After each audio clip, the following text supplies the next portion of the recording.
আমরা লুসেন্টের দুটো লুসেন্টের যে অবজেক্টিভ জিকে বইটা রয়েছে তার যে কেমিস্ট্রি পার্ট রয়েছে কেমিস্ট্রি যে পার্টটা রয়েছে তার দুটো সিরিজ আমরা শুরু করেছি। একটাতে কোশ্চেনের বাংলা মানে সঙ্গে অ্যান্সার, এবং অন্য একটাতে কি করছি, কম কোশ্চেন নিচ্ছি বাট আমরা কোশ্চেনগুলো স্টাডি করছি উইথ ডিপলি। ঠিক আছে, প্রত্যেকটা কোশ্চেনকে আমরা ভালোভাবে স্টাডি করছি এবং সেই কোশ্চেনটা করতে গেলে আমাদের কি কনসেপ্ট লাগবে সেটা আমরা জেনে নিচ্ছি, যাতে করে আমাদের অসুবিধা না হয়। এবং যেরকমই কোশ্চেন থাকুক না কেন, ঠিক আছে, পরীক্ষাতে যেরকমই কোশ্চেন আসুক না কেন, যাতে আমরা করতে পারি ইজিলি, সেজন্যে। ঠিক আছে, তো চলো দেখা যাক। এখানে আরও 7টা কোশ্চেন নেওয়া হয়েছে।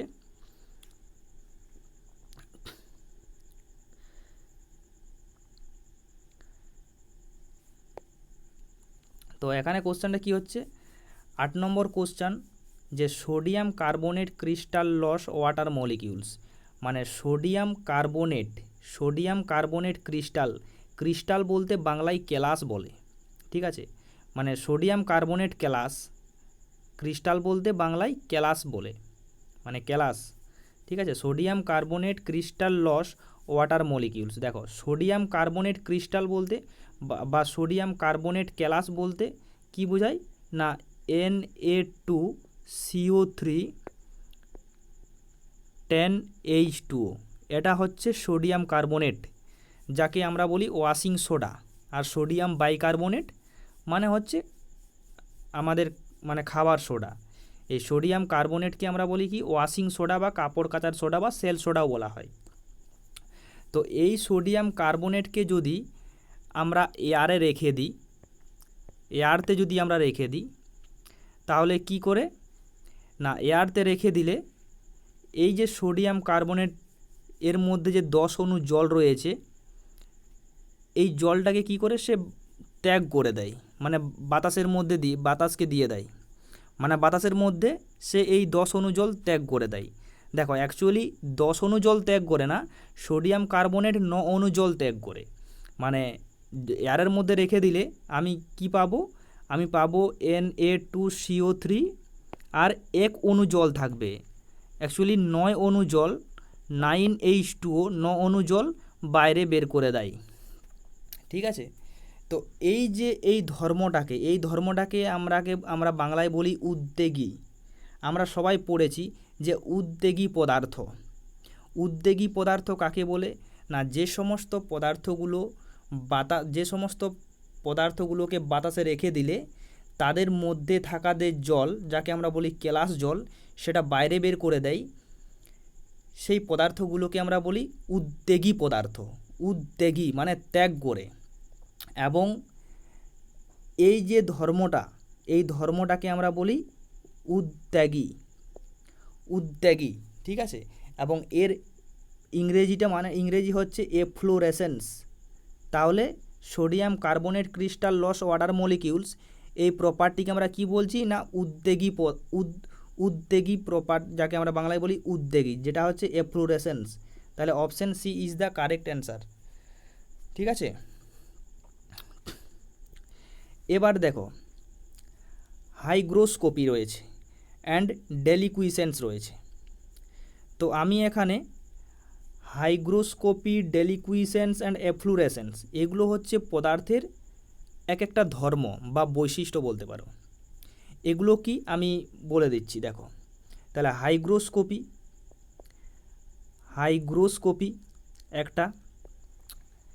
একটা রয়েছে, ডেলিকুইসেন্স অ্যান্ড একটা রয়েছে এফ্লোরেসেন্স।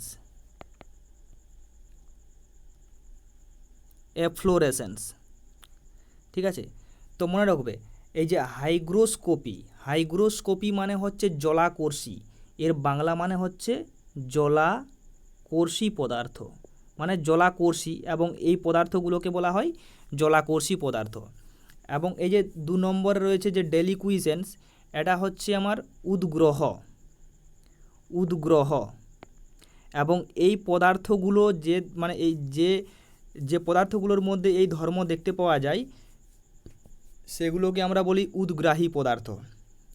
এবং এফ্লোরেসেন্স যেটা আমরা আগেই বলেছি, যাকে আমরা বলি কি উদ্বেগী এবং যার মধ্যে এই ধর্মগুলো দেখতে পাওয়া যায় সেগুলোকে আমরা বলি উদ্বেগী পদার্থ। তো মনে রাখবে যে হাইগ্রোস্কোপি, যে অপশন 1 হাইগ্রোস্কোপি, ডেলিকুইসেন্স এটা এবং এফ্লোরেসেন্স এটা। তো এই যে হাইগ্রোস্কোপি কি, জলাকর্ষী পদার্থ কাকে বলে? জলাকর্ষী পদার্থ সেই পদার্থগুলোই যেগুলো আমরা যদি বাতাসে রেখে দিই তাহলে তারা জল শোষণ করবে, বাট ওই জলে তারা দ্রবীভূত হবে না, মানে শোষণ করবে জল। ঠিক আছে, মানে জলীয় বাষ্প শোষণ করবে বাট দ্রবীভূত হবে না। ঠিক আছে, সেই পদার্থগুলোকে আমরা বলি জলাকর্ষী পদার্থ। এবং এই যে ধর্মটাকে, মানে জলকে শোষণ করবে বাট দ্রবীভূত হবে না, এই ধর্মটাকে আমরা বলি হাইগ্রোস্কোপি। এবং ডেলিকুইসেন্স হচ্ছে আমার কি, শোষণ করবে, জলীয় বাষ্প শোষণ করবে প্লাস দ্রবীভূত হয়ে যাবে। ঠিক আছে, ওই জলীয় বাষ্পের মধ্যে তারা দ্রবীভূত হয়ে যাবে, সেটা হচ্ছে আমার কি, উদ্গ্রাহী পদার্থ। এবং যে পদার্থগুলোর মধ্যে এই ধর্ম দেখতে পাওয়া যায় সেগুলোকে আমরা বলি,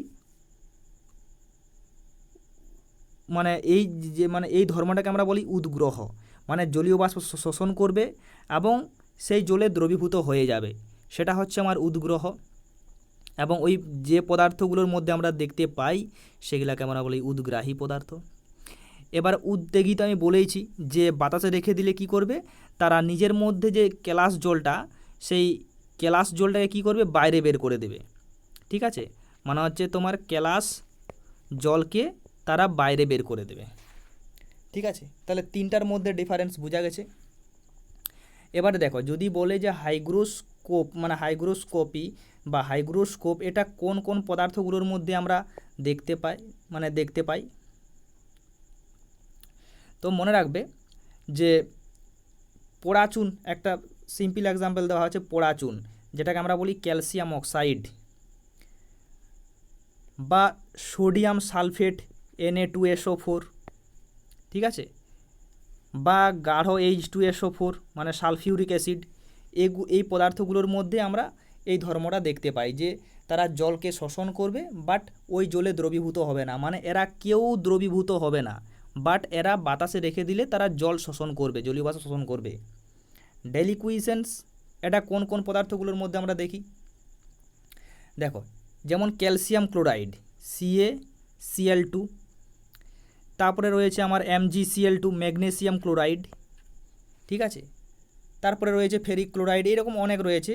বা আরেকটা বলি যে সোডিয়াম NaOH, যাকে আমরা বলি কৌষ্টিক সোডা। এই পদার্থগুলোকে আমরা যদি বাতাসে রেখে দিই তাহলে এরা কি করবে, জলীয় বাষ্প শোষণ করবে এবং ওই জলে দ্রবীভূত হয়ে যাবে। আর এফ্লোরেসেন্স যেটা এই যেমন এখানে তো বলে দিয়েছে একটা example, sodium carbonate crystal loss water molecules, মানে সোডিয়াম কার্বনেট Na2CO3, 10H2O, মানে 10 অণু জল, ব্যাস, এটা একটা বলতে পারো এক্সাম্পল। ঠিক আছে,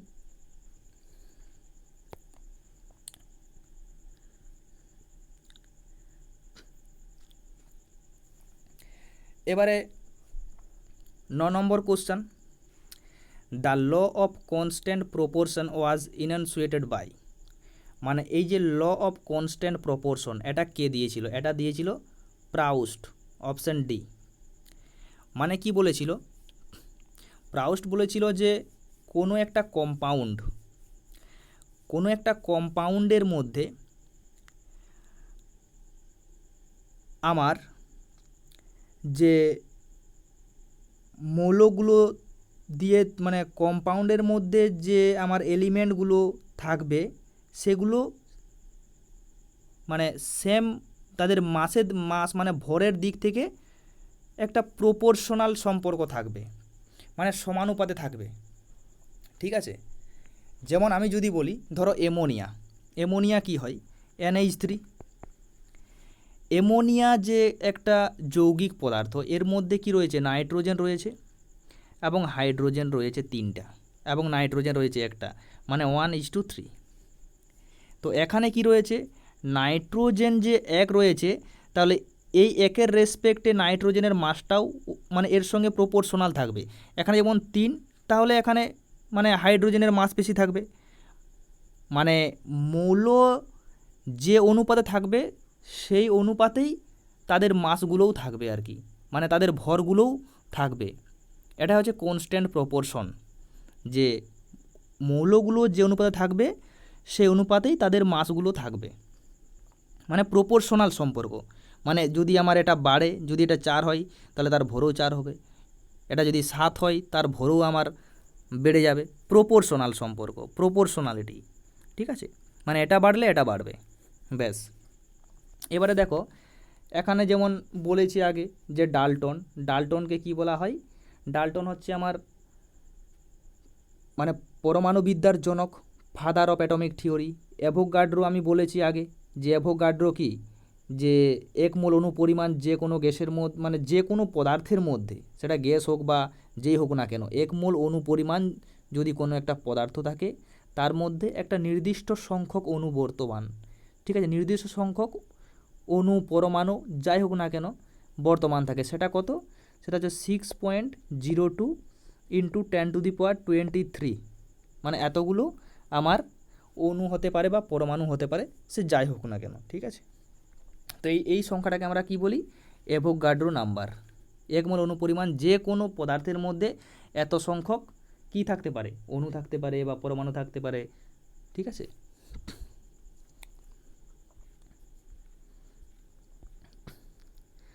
এবারে দেখো 10 নম্বর কোশ্চেন কি বলছে, যে the base standard of atomic মাস।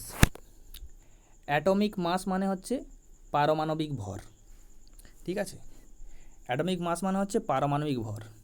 তাহলে পারমাণবিক ভর যে মেজার করার সময় আমরা কোনটাকে স্ট্যান্ডার্ড হিসাবে ধরি, মানে কার রেসপেক্টে মেজার করি। দেখো পরমাণুর যে ভর সেটা তো খুবই নগণ্য, খুবই ছোট, তাই তার ভর মাপতে গেলে আমরা একটা স্ট্যান্ডার্ডের মানে একটা স্ট্যান্ডার্ড ধরে তার রেসপেক্টে মেজার করি, যে যে মনে করি যে এটার ভর এত, তাহলে ওর রেসপেক্টে এটার ভর কত গুণ।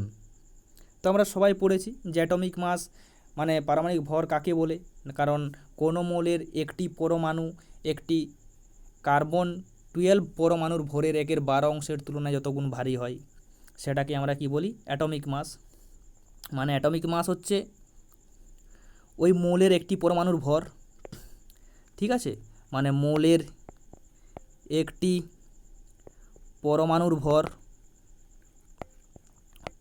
ভর ডিভাইডেড বাই একটি C12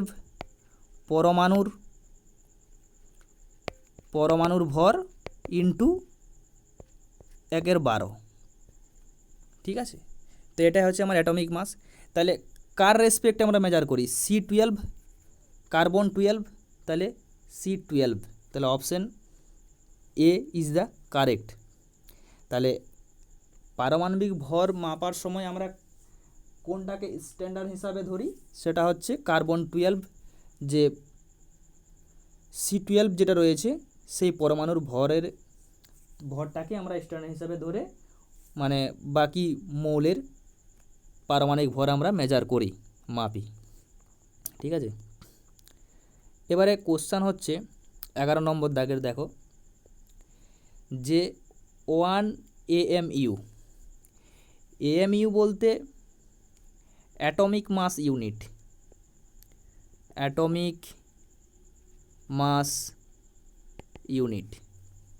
ঠিক আছে। তো 1 AMU বলতে কি বোঝায়, দেখো 1 AMU বলতে একটা প্রোটনের ভরকে বলা হয় 1 AMU।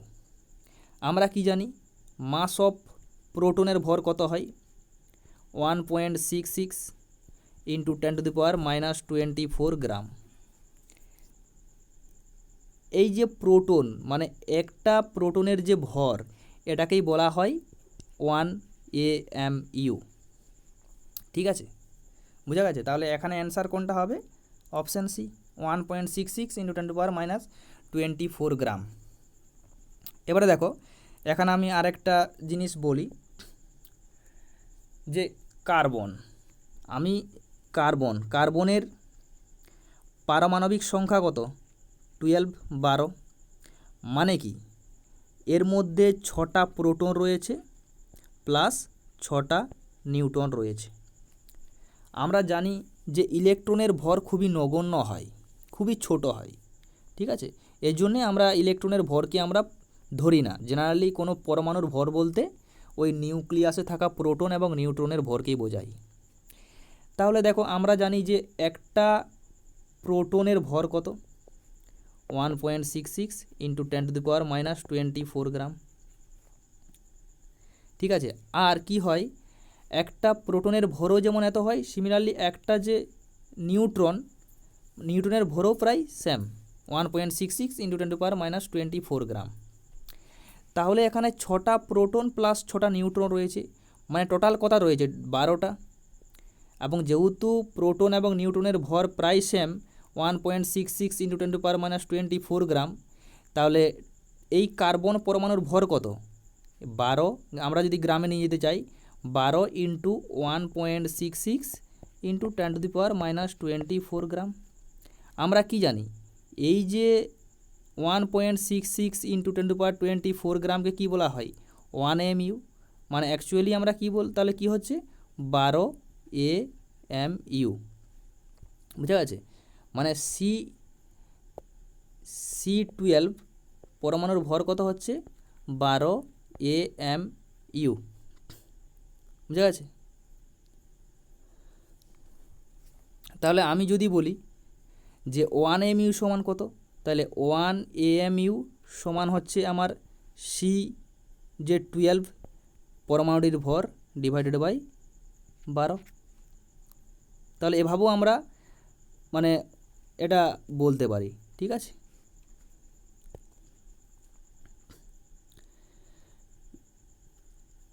এবারে দেখো 12 নম্বর কোশ্চেন কি বলছে যে 1 carbon credit is equivalent to, মানে 1 কার্বন ক্রেডিট বলতে কি বোঝায়, মনে রাখবে 1 কার্বন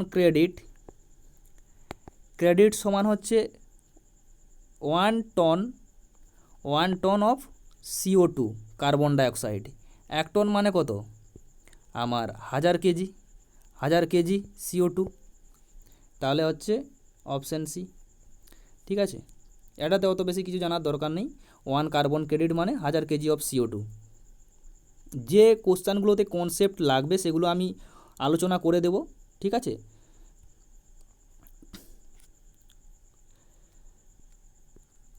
এবারে দেখো 13 নম্বর কোশ্চেন কি বলছে যে the product of equivalent wait and valency of A electron.